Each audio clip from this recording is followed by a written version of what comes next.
when Doug leaned forward and said, "You're not a true fan," he pulled up his shirt to show a revolver tucked in his belt. Doug, that was totally unnecessarily. No, you missed it. It would be a sword underneath. Underneath, he had a huge. He's wearing a black leather duster. Yes, exactly. He opened it up to show a huge two-handed broadsword. Like Blade. How long did I have that black leather jacket that I wore? Doug, a long because time. of the Highlander. We may do a Highlander bonus episode someday just to talk about Doug Highlander. That'll be our first Patreon was he dedicated episode. to USA Network? Yes, it was. USA Network, yeah.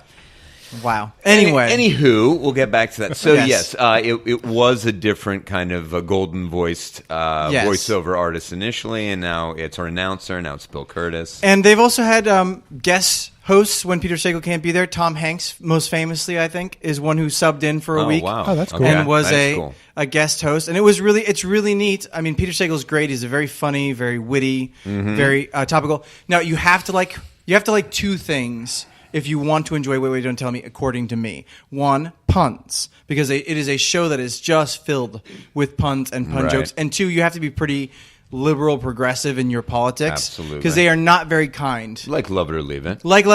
Even or like Pod Save America. Even to some degree, The Daily Show. 100% The Daily Show or Colbert Report. Or Samantha Bee. Yeah. Any of these kind of shows. I think you also have to be very up on current topics. It helps. Sure.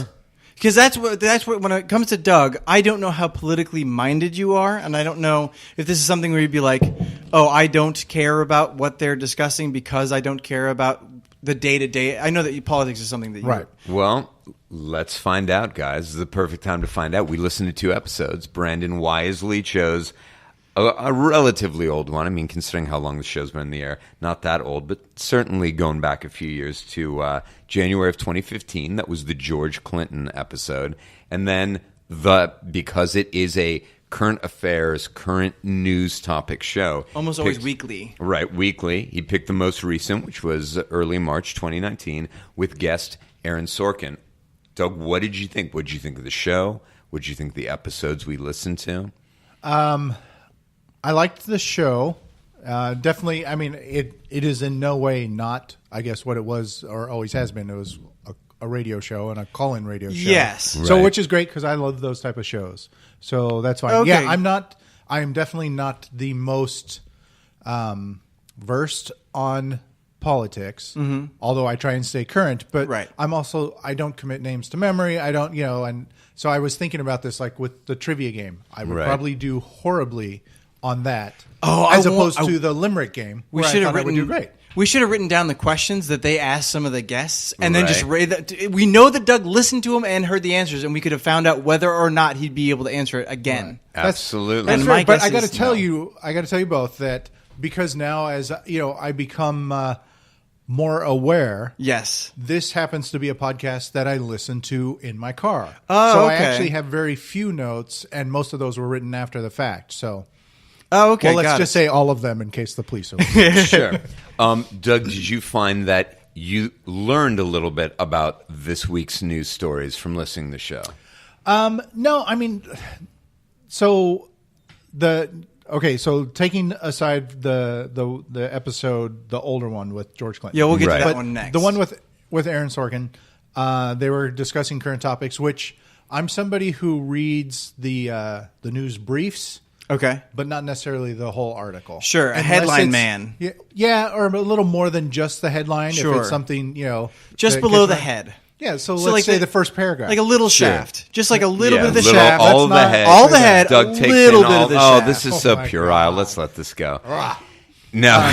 I like it because it makes him squirm. Yeah, absolutely. So, Doug, you weren't able to answer the questions, but maybe you were like, oh, that happened this week. Okay, that Right. was It interesting. was I all- didn't know about that. I mean, fairly news. So and it sounds like it fit the way you like to consume news to a certain extent. Oh, We gave absolutely. you that Because I little do, bit. like I said, I read the news briefs almost every day. Right. Right. But unless it's something really important to society or something that really catches my eye, Right. I won't read the whole article. Okay. I'll read the highlights. Did you listen to all of Michael Cohen's testimony in front of the House on Monday? I did not. I Okay. saw parts of it. Actually, turned it on at lunch to watch part of it Because they covered it in the podcast. So I was curious to know if Because I listened to the entirety of the Michael Cohen. I mean, I was at work and I had the ability to just plug in and listen, but it was wild. Was it? Yeah, I didn't have that ability. You know, it's probably for the best. Yeah. Yeah, it was a landmark day in congressional hearings last week. So, Doug, one of the questions, I'm just doing this from memory. I think this is correct. One of the questions they asked was in the Michael Cohen hearing, certain Republicans had taken an image, blown it up to a sign, a large sign, a poster-sized sign, and had it on display behind them. What did that sign say? I don't know. Okay.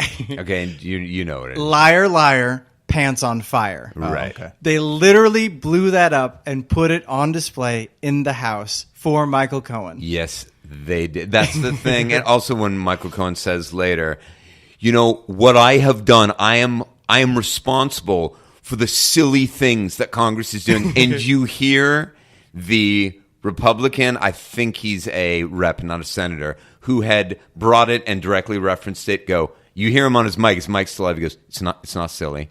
And of course, Mike going, he's like, it is silly. All of this is ridiculous. But I love that he kind of, it was the best. It was wild. My favorite part was him just murmuring, it's not silly. Yeah, there was a lot of that kind of murmurs. And all reps, because there's a House of trial. Oh, yeah, not trial, this but, was purely the hearing. House. Yeah, I think of it as a congressional hearing that there was not yet. reps Maybe and one senators. day. Well, that made it during the Aaron Sorkin episode when they were just talking about like the Dasani water. Yes. Yeah, right. Which was hilarious about just that conversation and the absurdity of what was going on. Right. I just loved that part of the episode because I liked that there was lots of levity. Right, and I'm a huge fan of Paula Poundstone, and so it's always great whenever she's a panelist. I always find her to be really, really enjoyable. Right. Every time that I have listened in the last 3 or 4 years, it's been Paula Poundstone as one panelist. I'd say she's like I just assumed she was a regular. Okay. 70, 75, because go ahead.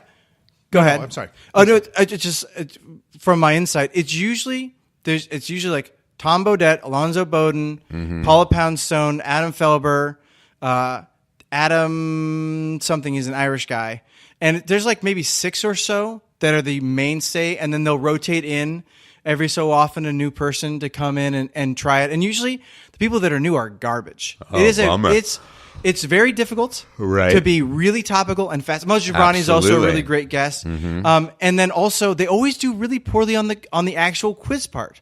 When they get to the lightning round, a lot of them don't study. And I think, well, what were you thinking? Yeah. I mean, I guess if they're funny for their hour, they feel they're doing their job. Right. But I was impressed by how well Paula Poundstone, Tom Bodett did on the quizzes. That they really paid attention to the weekly event. Faith Saley, who was also on this, and Faith is always good.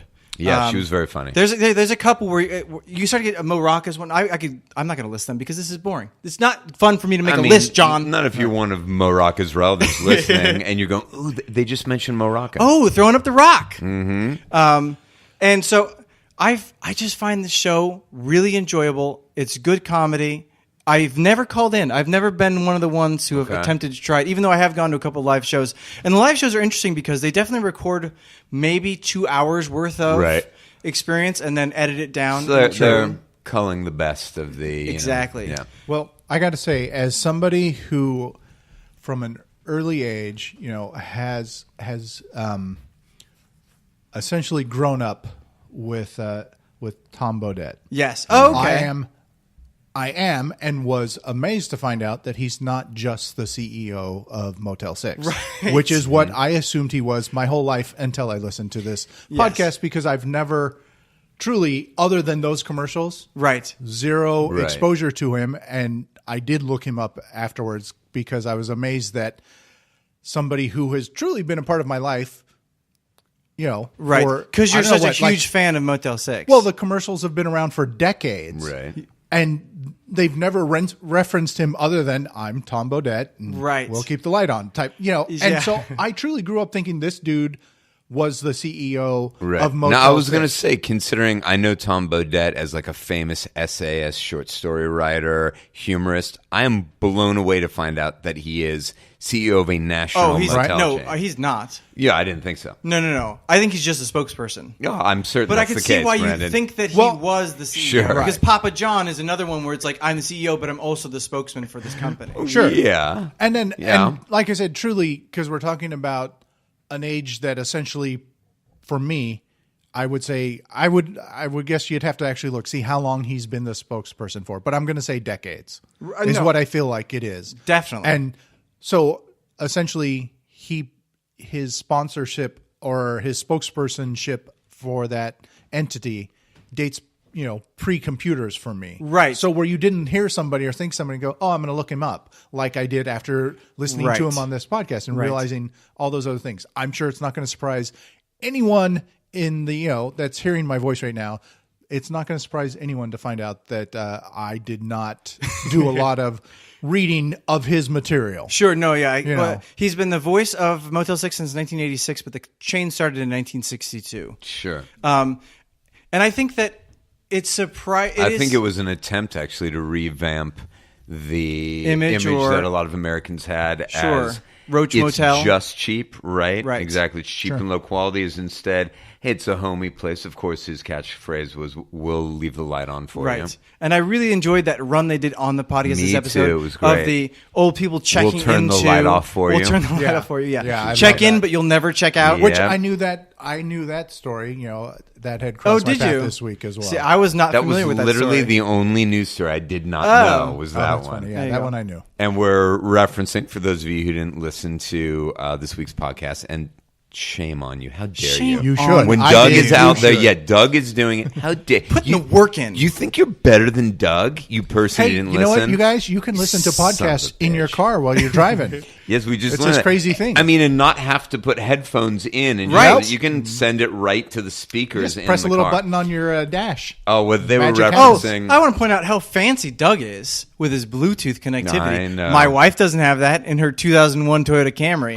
I barely know him anymore, Brandon. Doug was referencing a kind of an economic study that came out saying, hey, it may be, based on our data, less expensive to simply live in a motel, a Yes. low-cost motel, rather than what would be a typical kind of assisted living Hospice or or end-of-life assisted house. living, Right. yeah. I mean, I'd say maybe a little different level of treatment. Let's play that clip of the little run. Absolutely. There you go. Yes, and so they all started riffing on it, and it sounded like this. Oh, right, by moving into a hotel. Specifically, a Holiday Inn. It's the Holiday Inn theory, although any budget motel would do. Days in, days numbered. Motel 6 feet under. No, We'll turn the light off for you.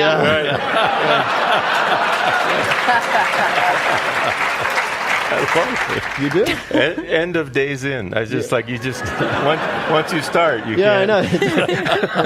I know. They check in, but they don't check out. Pretty much. And the Holiday Inn, it's already set up. They got rooms, they got a little dining area, they got cleaning staff. They won't have to make any changes. They'll just change that door hanger to do not disturb or resuscitate.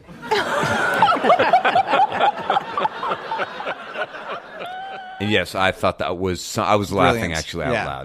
loud. And so I think this is my favorite show to listen to in the gym. Every single time that I go to the gym, I'll put on Wait, Don't Tell Me. It's fast. It's regular. Right. It always has the same portions, and it moves very quickly because it is a tightly edited show. And so it's my favorite podcast for the gym. Interesting. I'm going to put it at number 1 for Now, the gym. I have to Nice. say, even though I'm, as we all know, as our regular listeners will know, I'm an avid podcast listener. I never listen to podcasts while I'm working out. You're a music man only? Music only, because Or- I want to get kind of hyped up. I may listen to a podcast while I'm running, though. Sure. And it was weird, Doug. I was working out with John, and I came in, and he was listening to something, and it was just grunting noises. Yeah. He was listening to other men grunt, I think to pump him up. Oh, when I said music, that's what I meant. Yeah, because the sound of other men grunting is music to my ears. Doug, he'll keep doing that unless one of us wait. punches him in the face, Doug. So So that sounds like maybe what you do is you just you listen to the vocal tracks from Metallica. Yeah. Yes, right.